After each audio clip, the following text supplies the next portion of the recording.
Bwana Yesu asifiwe. Bwana asifiwe. Bwana Yesu asifiwe.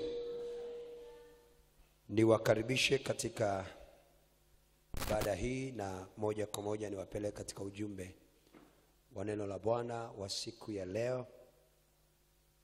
Ujumbe wa neno la Bwana wa siku ya leo. Katika ibada hii tutazungumza juu ya jifunze mara kwa mara, maombi ya kuondoa ubaya juu yako na familia yako, kama unataka kuwa na hatua maeneo mbalimbali. Jifunze mara kwa mara, maombi ya kuondoa ubaya juu yako, au kwa lugha nyingine, omba mara kwa mara, maombi ya kuondoa mabaya juu yako na familia yako, kama unataka kuwa na hatua maeneo mbalimbali. Bwana Yesu asifiwe. Bwana Yesu asifiwe. Nimesukuma kusema na wewe ujumbe huu kidogo, mwaita na kusema kidogo kwa wakati fulani. Leo nataka kusema na wewe kidogo tena kwa sehemu ndogo juu ya hatua hii ya somo hili ambalo Mungu ametupa. Nataka tujifunze kidogo juu ya kile ambacho kinaweza kupata nafasi katika ulimwengu wa roho juu yako. Huwa kinaweza kuwa na nguvu ya kuamua aina ya maisha yako. Kuna vitu vinaweza kutupata au kututokea kiroho na vikakaa juu yetu, na kwa wakati huo tusipojua kuomba na kuondoa mara kwa mara vitu hivyo juu yetu, tukajikuta tunakwama au tunaishi aina fulani ya maisha ambayo inatokana na kile kilichotukalia juu yetu. Isaya 38 mstari wa 8. Isaya 38 mstari wa 8. Kuna habari za Hezekia pale, nami nitasoma tu kidogo mstari wa 8.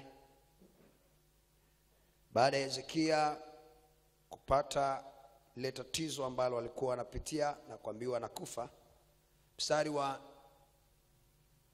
8 tusome wote pamoja, 1 2 3. Tazama, nitakirudisha nyuma kivuli madaraja 10 ambayo kilishuka juu ya duara ya Ahazi kwa sababu ya jua. Basi na kirudi, na jua likarudi madaraja 10 katika hiyo duara ambayo limekwisha kushuka. Tusome tena.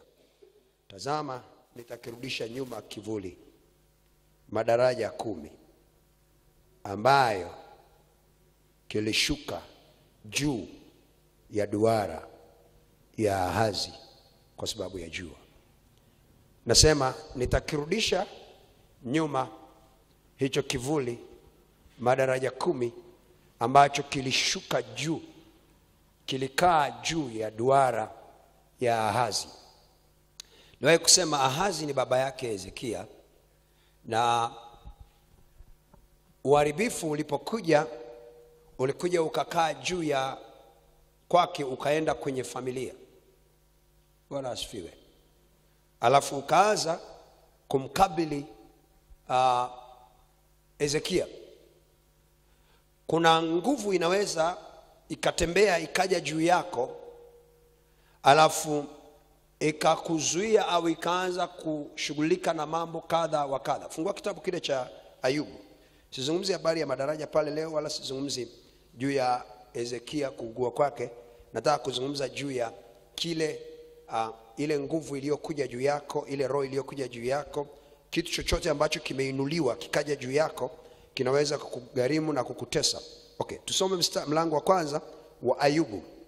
Ayubu mlango wa kwanza mstari wa 13. Ayubu mlango wa kwanza na mstari wa 13. Ni mstari ambao nataka tuuangalie kwa jicho la somo hili. Ni mstari ambao nataka tuuone kwa jicho la somo hili. Ayubu mlango wa kwanza na mstari wa 13. Kama tumepata, nataka tuone pale. Kuna kitu nataka ukione pale ili nianze kuelezea kidogo. 1, 2, 3 mstari wa 13 kama tumepata, tusome.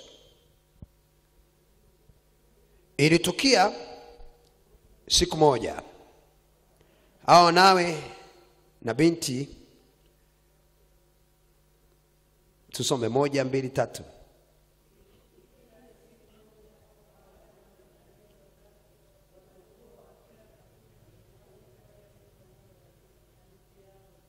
Tuendelee kidogo.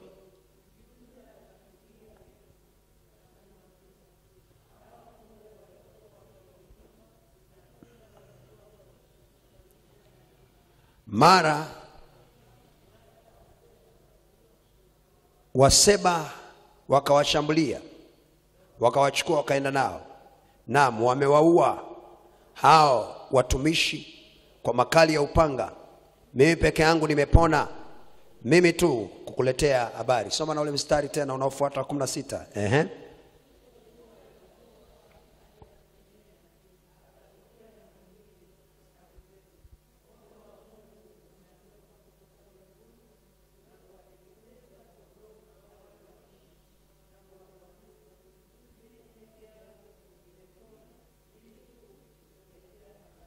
Okay. Tunaona habari za Ayubu, analetewa habari za uharibifu unaotokea kwenye mifugo, kwenye familia, kwa watoto, na saa hiyo kila kitu kinaanza kuparanganyika, kinakufa. Yeye anabaki kuletewa taarifa. Okay, tusome mstari wa 6 pale, twende mpaka mstari wa 11. Mstari wa 9 mpaka wa 11. 1, 2, 3. Twende mpaka mstari wa 12 mpaka 12 ili tuone kile ninachotaka kukisema hapa. 1, 2, 3, 6 mpaka 12. Ilikuwa siku moja ambao hawa wana wa Mungu walikwenda kujihudhurisha mbele za Bwana. Shetani naye akaenda kati yao. Bwana akamuuliza Shetani, umetoka wapi wewe? Ndipo Shetani akamjibu Bwana na kusema, natoka katika kuzunguka duniani na katika kutembea huku na huko humo. Kisha Bwana akamuuliza Shetani, je, umemwangalia huyo mtumishi wangu Ayubu? Kwa kuwa hapana mmoja aliye kama yeye duniani, mtu mkamilifu na uelekevu, mwenye kumcha Mungu na kuepukana na uovu. Ndipo Shetani akamjibu Bwana kusema, je, huyo Ayubu yu amcha Bwana bure? Wewe kumzingira kwa ukingo pande zote, pamoja na nyumba yake na vitu vyote alivyo navyo. Kazi za mikono yake umeibarikia, nayo mali yake imeongezeka katika nchi. Lakini nyosha mkono wako uyaguse hayo yote aliyo nayo, naye atakufuru mbele za uso wako. Bwana akamwambia Shetani, tazama, yote aliyo nayo yamo katika uwezo wako, lakini usinyoshe mkono wako juu yake yeye mwenyewe. Basi Shetani akatoka mbele za Bwana. Bwana Yesu asifiwe. Bwana Yesu asifiwe. Nataka uone wakati mambo yanaharibika ya Ayubu, Mungu aliruhusu ule mkono wa adui au mkono wa Shetani kwenda juu ya vile vitu, ya watoto wa Ayubu, ya kila alichokuwa nacho. lakini hakuruhusu mkono wa Ayubu kuwa juu ya Ayubu. Kuna mtu ananielewa? Bwana Yesu asifiwe. Bwana Yesu asifiwe. Okay. Ile operation ya uharibifu ilifanya kazi au ilifanikiwa kulingana na nguvu iliyokuwepo juu ya eneo husika. Aliruhusiwa kuvuruga kila kitu. Mkono wake uliruhusiwa kwenda juu ya kila kitu, lakini haukuruhusiwa kuwa juu ya Ayubu. Unisikilize vizuri. Okay. Hezekia wakati anapitia yale mateso, ule uharibifu ulikuwa juu ya familia au kizazi chao. Na wakati yeye anapita kwenye lile teso, kwenye ule uvuli wa mauti, juu yake wakati huo kuna kitu jua ilikuwa inafanya, ilikuwa imeleta shadow. Jua lilikuwa limebeba kitu juu ya familia ya Hezekia. Hezekia akajikuta anaishi kwenye mauti, lakini kwa sababu ya kitu kilichofichwa ndani ya jua ambacho kiko juu ya familia, na mwakilishi wa familia aliyekuwa amefunikwa na ile nguvu ya mauti ilikuwa ni baba yake Hezekia, Ahazi. Kuna mtu ananielewa? Bwana asifiwe. Ayubu, vitu vyote vilivyokuwa vinakufa, mkono ulioruhusiwa wa shetani uliruhusiwa kukaa juu ya hivyo vitu, lakini haukuruhusiwa juu ya Ayubu. Ndio maana Ayubu hakufa, kwa sababu mkono wake haukuruhusiwa kuwa juu ya Ayubu, ila uliruhusiwa kuwa juu ya vitu vya kwake. Bwana asifiwe. Okay. Tusome mstari mwingine. Tuone, angalia kitabu cha Kutoka 32. Nafundisha haraka tu. Kutoka 32.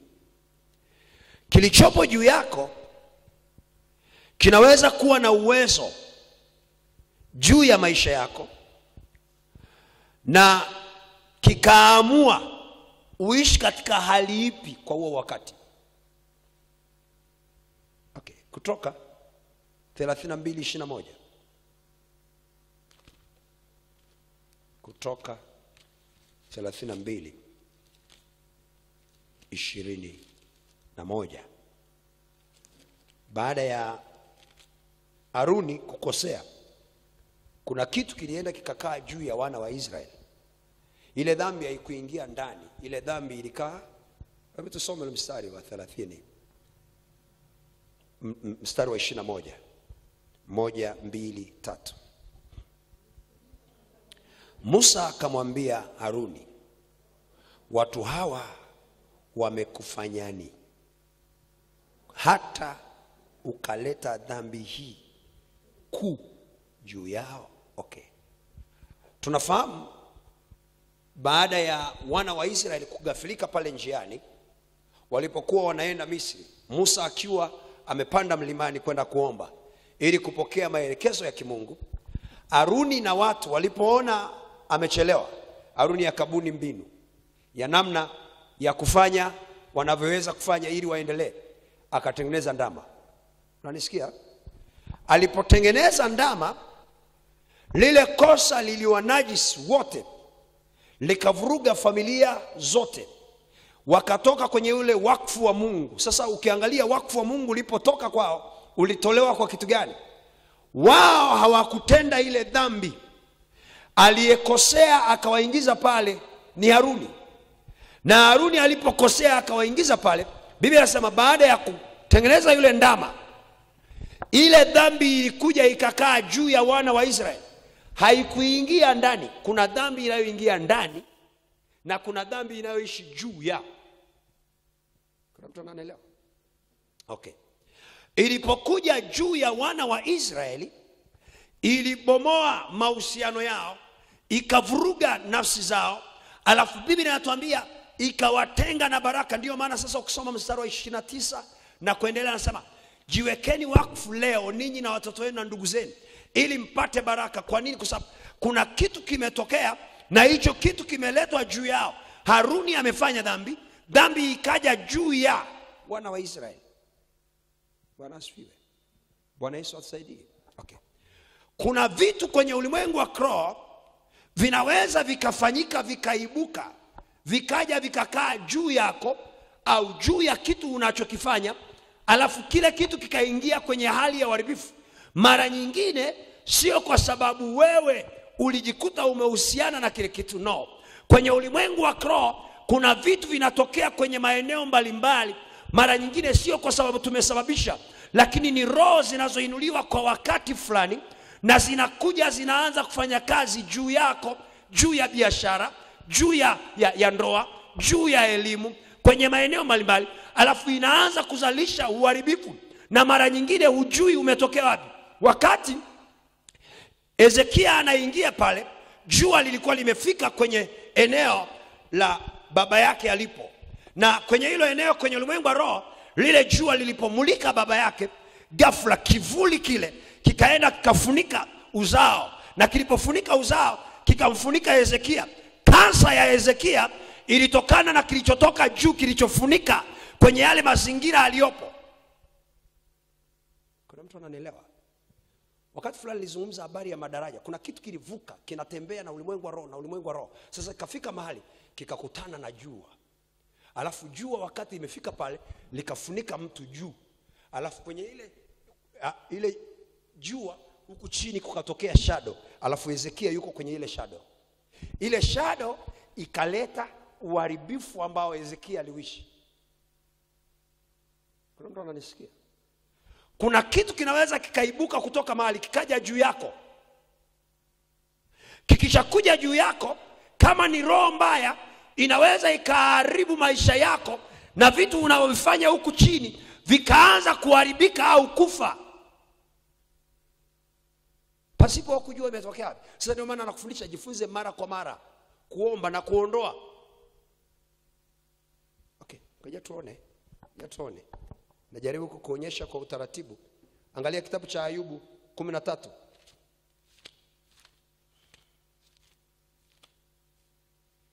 Ayubu 13.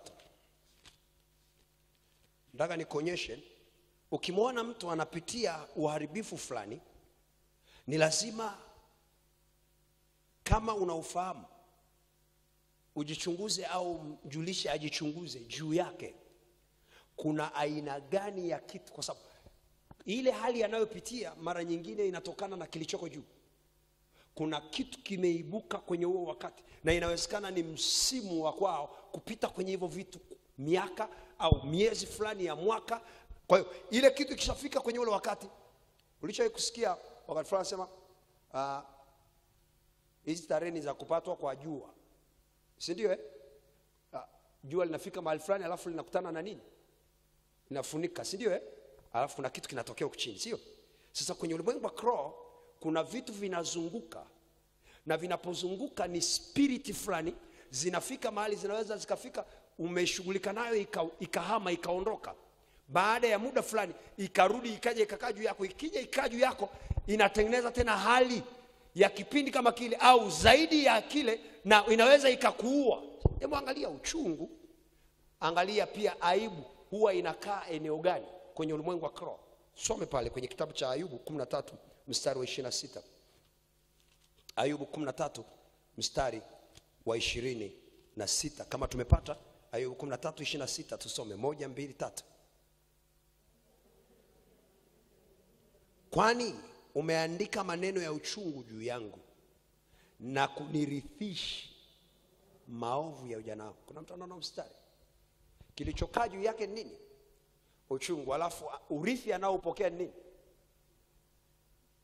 Soma tena, soma 1, 2, 3.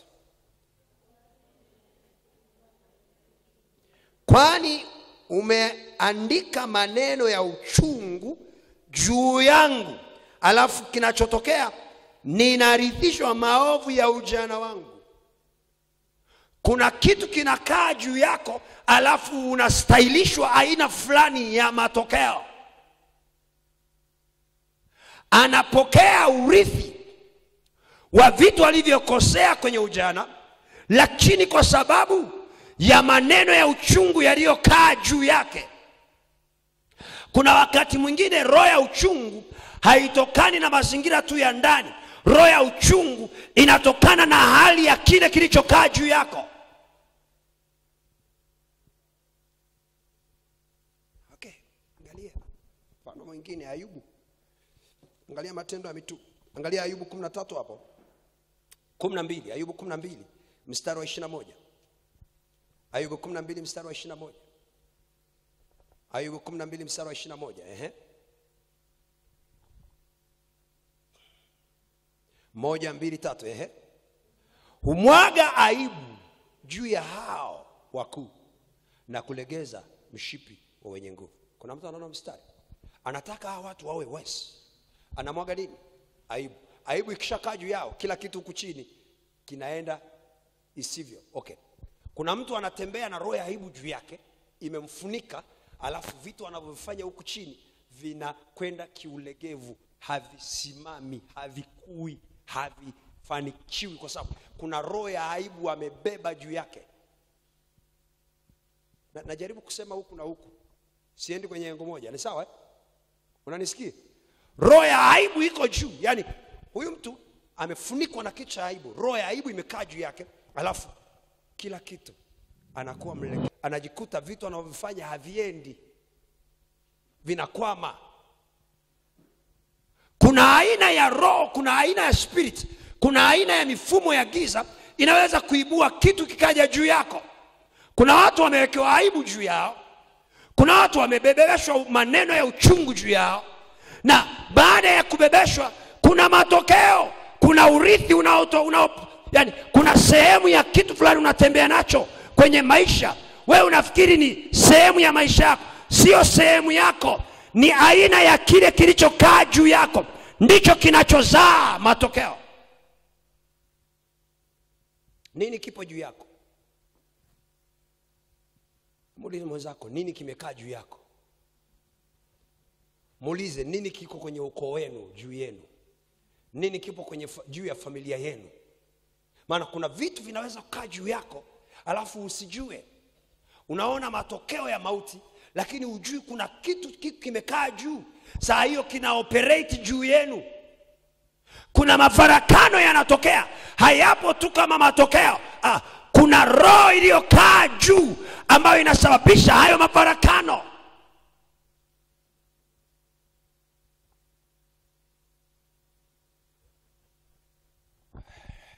Matendo ya Mitume 13.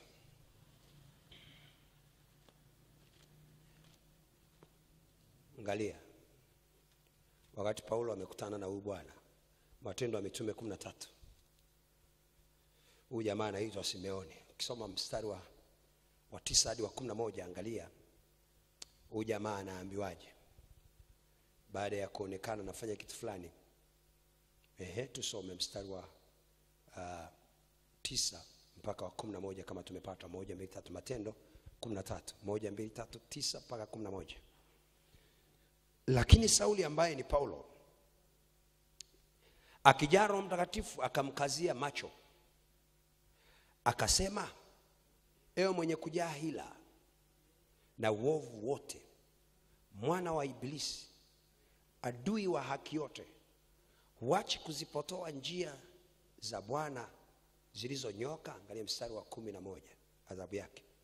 Basi angalia, mkono wa Bwana ujuu yako, nawe utakuwa kipofu. Okay, matokeo yanatokana na kilicho kwenda juu yake. Nawe utakuwa kipofu. Usione jua kwa muda.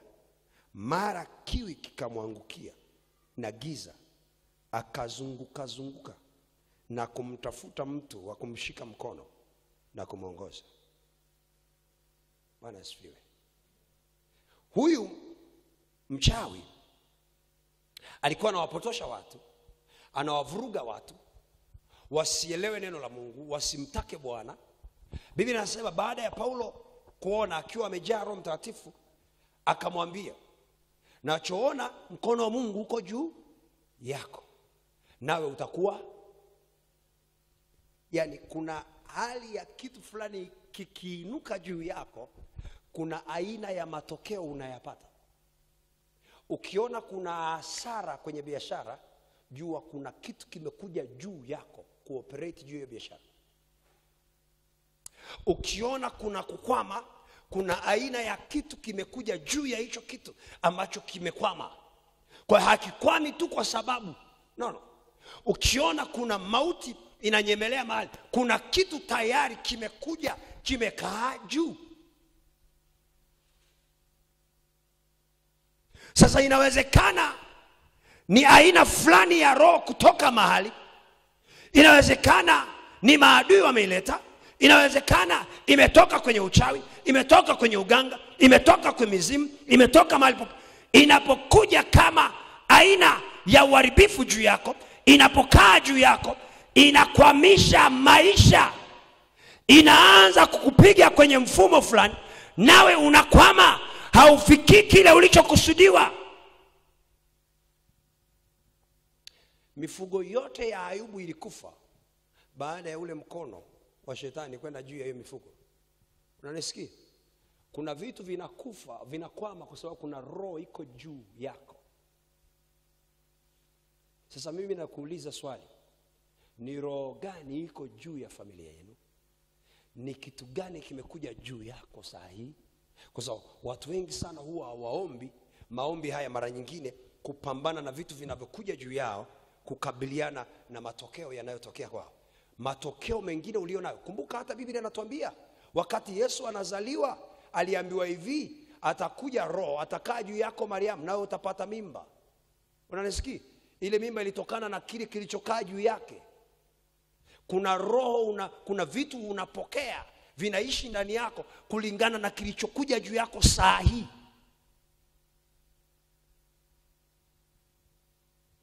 Kuna vitu au kuna vita, kuna mateso, kuna aina ya matokeo mabaya unayo yanatokana na kilichokuja juu yako.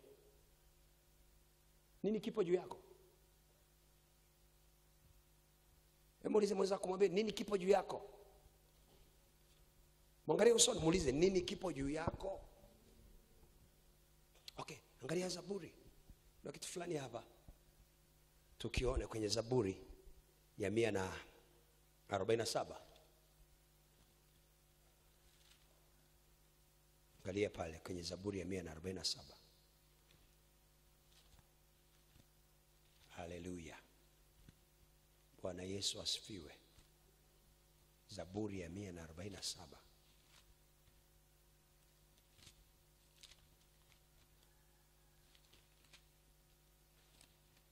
Umepata ile Zaburi pale? Mstari wa 15. Angalia pale anasemaje. Kuna kitu anakisema pale.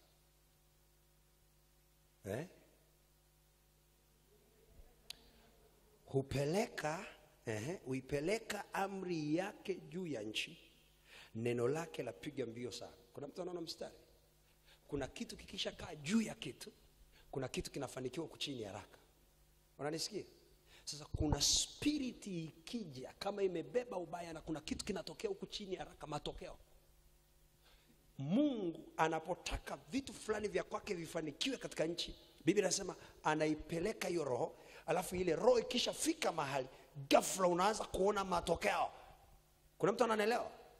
Kuna kitu kikija hapa saa hii kwenye kanisa hapa, kila mtu hapa anaweza akajikuta ameingiwa na roho fulani, alafu ile roho ni kama ni chuki, kama ni woga, kama ni kukinaishwa kuja ibada, kama ni uvivu, kama inakuja, yani ni roho ikisha kama mahali tayari wale watu wanatokiwa wanakuwa na ile matokeo.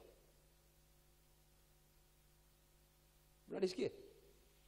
Kuna aina ya roho ikiingia mahali, ikienda pale juu tu, huku chini matokeo. Sasa hizo roho huwa zinaondolewa juu, haziondolewi ndani. Kwa sababu ukiwaangalia wana wa Israeli wakati wameharibika pale, Biblia inasema Mungu anamwambia Musa, nenda kawaambie wajiweke wakfu wao na watoto wao ili wapate baraka. Kwa sababu tayari kuna kitu kimekaa juu yao, kiondolewe kwanza, alafu ndipo mimi niendelee kufanya na wao. Isipoondoka ile nguvu juu yao. Okay, ngoja niseme mfano. Ukisoma kitabu cha Kutoka mlango wa 8, utamkuta Musa na Farao. Wakati Musa na Farao wanashindana juu ya wale vyura, Unajua pia Farao naye alileta nini? Vyura. Soma Biblia yako vizuri. Biblia inasema hivi, Musa aliambiwa uinue mkono wako ili uwe juu ya nani? Ya Farao. Juu ya Farao. Ukisha kuwa juu ya Farao, hao vyura wanakuja. Wale vyura walikuja mpaka wakaingia kwenye vyumba, wakaingia kila mahali, wakajaa. Baada ya mkono wa Musa kuinuliwa juu ya Farao, na mkono wa Musa ulikuwa ni mkono wa Mungu, ulipoinuliwa juu ya Farao kwa mapigo yale, ghafla mateso yaliyoanza kutokea. Biblia inasema hivi, wakati Musa amefanya hivyo, Farao naye akaleta waganga. Alafu waganga nao wakaleta na wao vyura wao. Alafu Musa wakati wako pale, Farao hawezi kuwaondoa tena, mateso wanayopitia ni makali. Biblia inasema akarudi na akamuomba Musa, akamwambia muombe tena Mungu aondoe hiki alichoweka juu yetu. Bwana asifiwe. Aondoe hiki alichoweka juu yetu. Ndipo Musa akaomba, alafu Mungu akaondoa kilichokaa juu ya Farao na Misri. Kuna vitu vinaweza kukaa juu yako na juu ya familia na vikatesa familia, mkawa na matokeo mabaya. Sasa usidili na matokeo, dili na kinachosababisha matokeo. Maana kuna mtu anakasirishwa na matokeo, lakini akasirishwa na kinachosababisha nini? Matokeo. Usipambane na mafarakano. Umenisikia? Pambana na kinachozalisha mafarakano.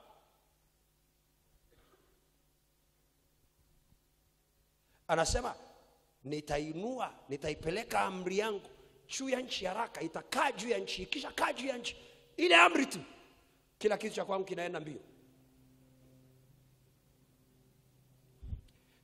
Wafalme wa pili,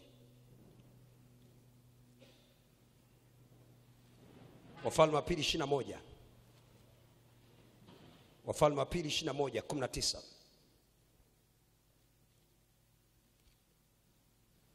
Wafalme wa pili 21:19 hadi 24. Wafalme wa pili 21:19 hadi 24.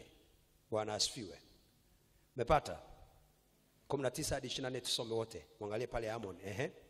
Amon alikuwa na umri wa miaka 22 alipoanza kutawala. Akawatawala miaka miwili huko Yerusalemu. Na jina la mama yake aliitwa Meshlamethi, binti Aruzi na Yothba. Akafanya yaliyo maovu machoni pa Bwana, kama Manase baba yake alivyofanya. Akaiendea njia yote aliyoiendea baba yake.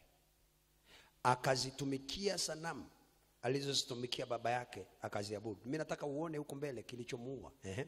Mstari wa 22. Akamwacha Bwana Mungu wa babaze, wala hakuiendea njia ya Bwana. 23.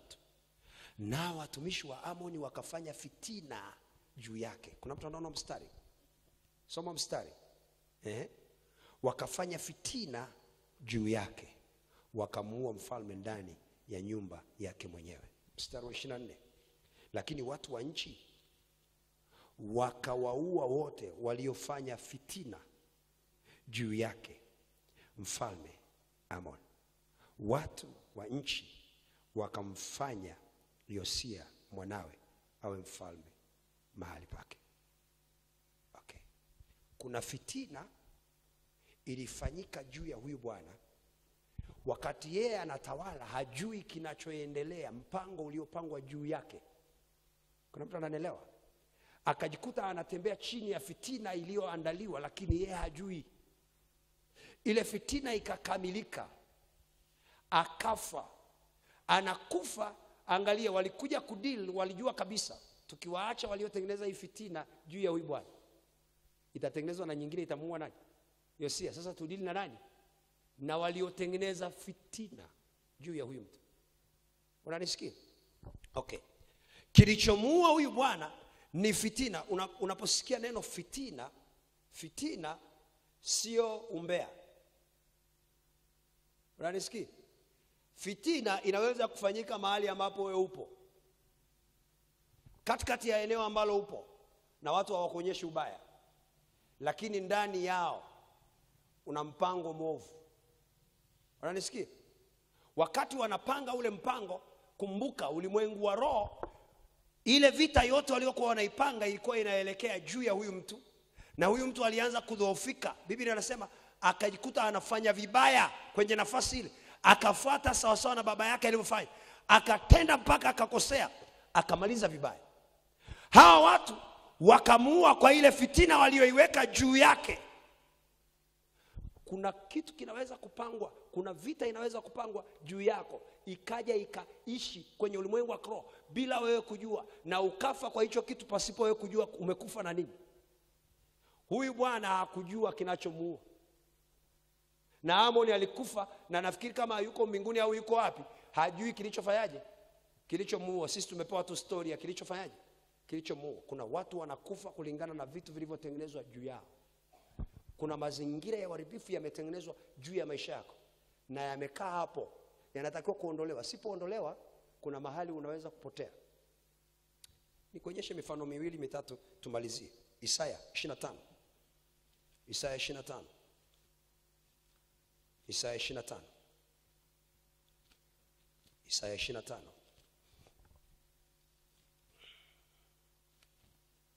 Isaya 25. 6. Umepata? 6 na 7. Kama tumepata tusome.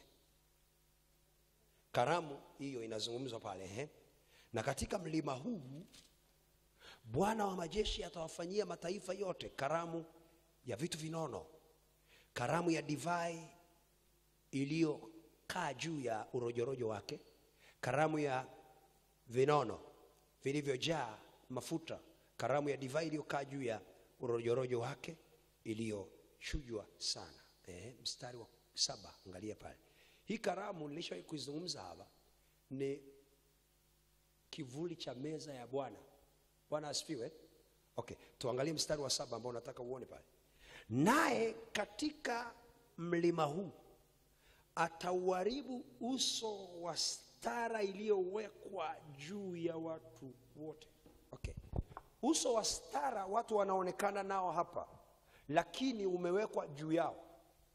Sasa ulikuwa umewekwa wapi? Juu ya mlima ambao una uhusiano na hawa watu. Tusome tena. Soma mstari wa 7. 1, 2, 3. Naye katika mlima huu atauharibu uso wa stara iliyowekwa juu ya watu wote, na utaji ule uliotandwa juu ya mataifa yote. Ulikuwa umewekwa wapi? Juu. Kuna kitu ndani, si ndio? Kuna kushughulikia vitu vilivyoko ndani, kuna kushughulikia vitu vilivyoko nje, na kuna kushughulikia vitu vilivyoko juu. Vitu vilivyoko juu huwa vina cover, vinafunika mahali unapopita, unatembea katika hicho. Ndio maana Zaburi Daudi anasema nijapopita katika uvuli wa mauti. Maana yake juu yake kuna kitu kilichokaa, na yeye anapita chini. Sasa anasema sitaogopa kwa sababu najua kilichopo juu. Bwana asifiwe. Anajua ana fight na nini.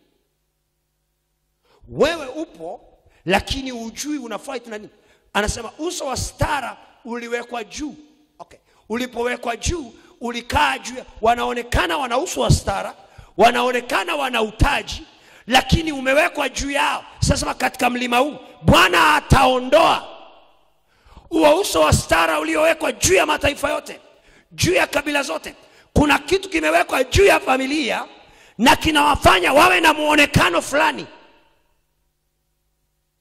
Kuna mtu anatembea mahali anaonekana kahaba. Yule mtu sio kahaba kwa sababu ya tabia kutoka ndani, lakini yule mtu ni kahaba kutoka kwenye kitu kilichomfunika.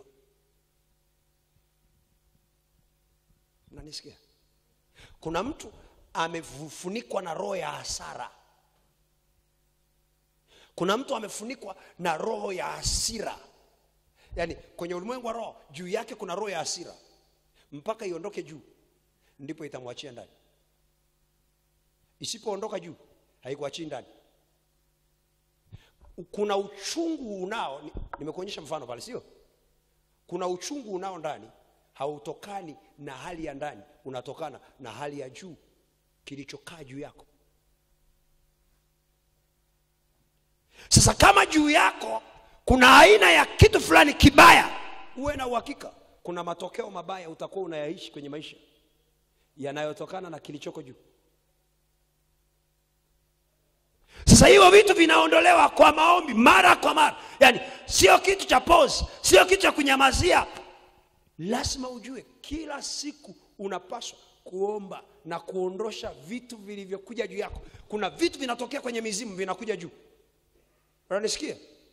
Kuna vitu vinatokea kwa wachawi vinakuja vinakaa juu yako.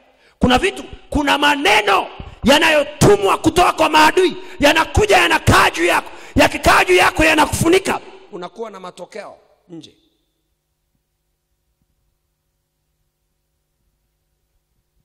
Mathayo 12.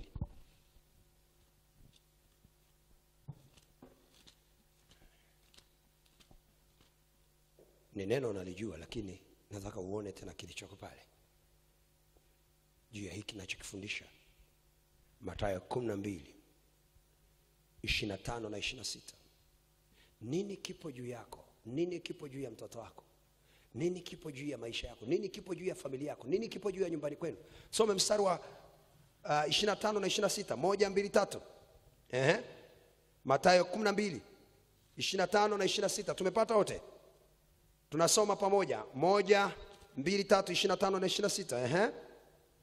Basi Yesu akijua mawazo yao akamwambia, kila ufalme ukifitinika juu ya nafsi yake ufanyika ukiwa. Kuna mtu anaona mstari? Ukifitinika juu ya nafsi yake, nafsi ikiwa chini, alafu ufalme ukafitinika juu ya hiyo. Tusome, malizia. Ufanyika ukiwa. Tena mji au nyumba yoyote ikifitinika juu ya nafsi yake haitasimama. Na shetani akimtoa shetani amefitinika juu ya nafsi yake, basi ufalme wake hautasimama. Sasa nataka kusema hivi, nisikilize. Chochote kilichoinuka kinyume chako juu yako kinabomoa hali ya chini au hali ya matokeo. Ufalme wowote ukifitinika juu ya, unanisikia? Kuna hali ikitokea mahali, hata mizimu ya kwenu ikikuinukia ikaja juu yako, hata kama wewe ni bloodline, wanakuua. Unanisikia?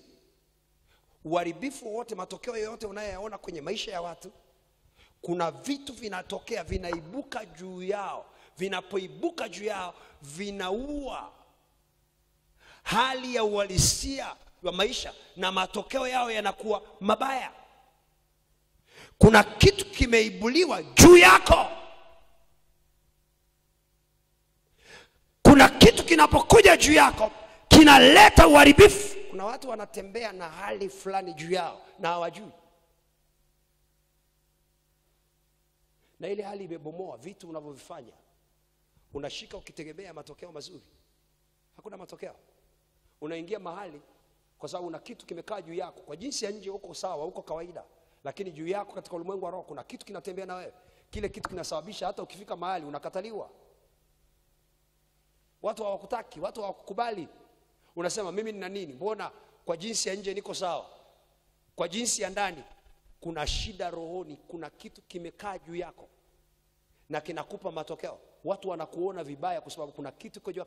Unajua Yesu alipokufa, moja ya kitu ambacho walikifanya wale watu, kasome Biblia yako, siku zote walikataa kwamba sio nani, sio mfalme, sio mfalme. Siku zote walifanya. Kasome Biblia vizuri, kasome nyaraka zote, kasome Mathayo, kasome Marko, kasome Luka, kasome Yohana, vile vitabu vya Injili. Utakuta anasema hivi, baada ya kufa kilichotokea, walienda wakagongomelea kitu juu ya msalaba wake.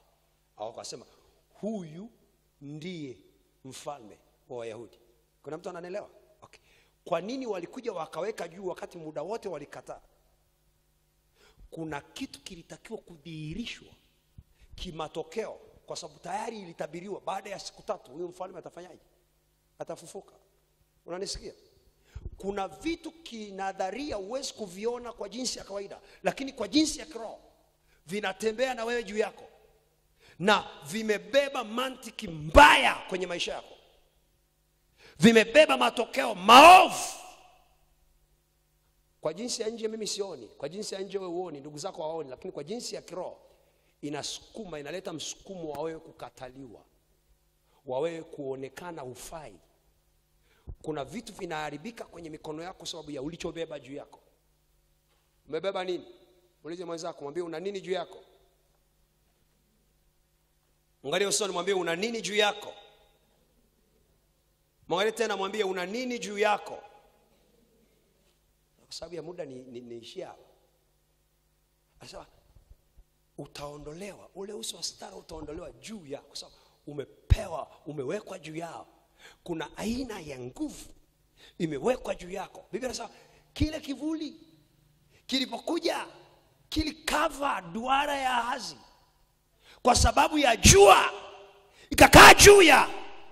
Alafu huyu bwana ana kansa. Kansa inayotokana na kilichoko juu. Kansa ya jua. Kuna mtu ananielewa? Kuna mtu ananielewa? Kansa ya jua iliyokuja juu ya duara. Kuna mauti ipo juu ya mtu, lakini imekaa kutoka kwenye kitu fulani. Hiyo ni shadow ya aina fulani ya kitu kilichohamishwa, kimekuja juu yako. Na sasa kinaleta matokeo.